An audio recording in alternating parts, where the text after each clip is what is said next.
The black car stopped in front of a huge mansion, hidden between tall trees. The gate slowly opened. Inside the car, a girl was sitting with her hands tied, but she did not look scared. She was eating a chocolate bar. Do you have water? She asked casually. The man sitting beside her looked confused.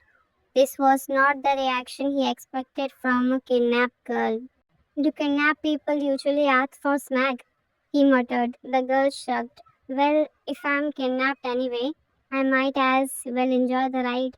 Her name was Miko, and the man who kidnapped her was one of the most feared mafia bosses in the city, Ronan Wex. People whispered his name in fear. Cold eyes, dangerous mind, ruthless reputation. But right now, he was staring at a girl who was licking chocolate from her finger like she was on a picnic. The night before, Ronan had one job: kidnapped a girl named Elena Park, daughter of a businessman who had betrayed the mafia. But in the dark parking lot, his men grabbed the wrong girl, Miko, Elena's best friend. And Ronan did not realize the mistake until they already reached the mansion.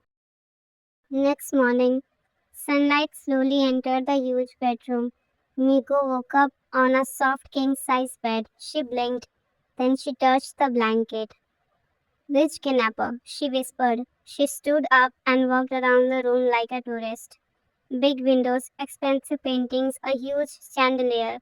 Kidnapping industry is doing really well, she nodded. Suddenly the door opened. A tall man walked in. Black shirt, strong shoulder, cold eyes. Ronan Vex. His presence filled the room like a storm. He looked at her carefully, but Miko only smiled. Ronan crossed his arms. "You're not scared?" She tilted her head. "Should I scream now or after the breakfast?" For the first time in the years, the dangerous mafia boss looked speechless. Ronan threw a photo on a table.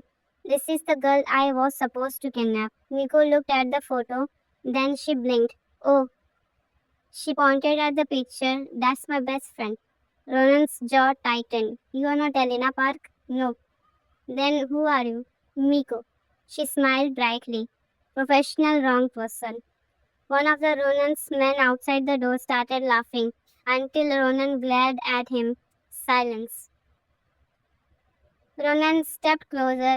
"You think this is funny?" Miko looked serious for 2 seconds. Then she said quietly, "Honestly, a little." Ronan stared at her. "You understand you were kidnapped by a mafia?" "Yes." "And you are still joking?" "Well," she said, sitting on the bed casually, at least the kidnapper is handsome." The room went silent. One guard almost choked. Ronan slowly rubbed his forehead. Suddenly, Ronan noticed something. Her wrist had a red mark from the rope. His eyes darkened. "Who tied her that tight?" he asked coldly. Two men immediately looked at the floor.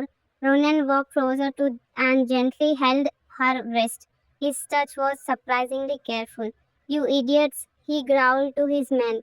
"She's not an animal." Miko blinked. The feared mafia boss was worried about her wrist. She smiled softly. "My kidnapper cares." Ronan turned towards the door. "You will stay here until I figure out what to do." Miko raised her hand like a student. "Yes." "Do you have pancakes?"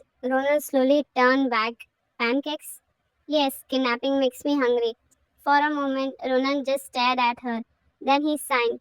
"Feed her," he told the guards, and walked out. As the door closed, Ronan Vex thought only one thing: this girl was going to be trouble. And Miko looked around the mansion with sparkling eyes. "Okay," she whispered to herself, "kidnapped by a mafia? This is going to be interesting."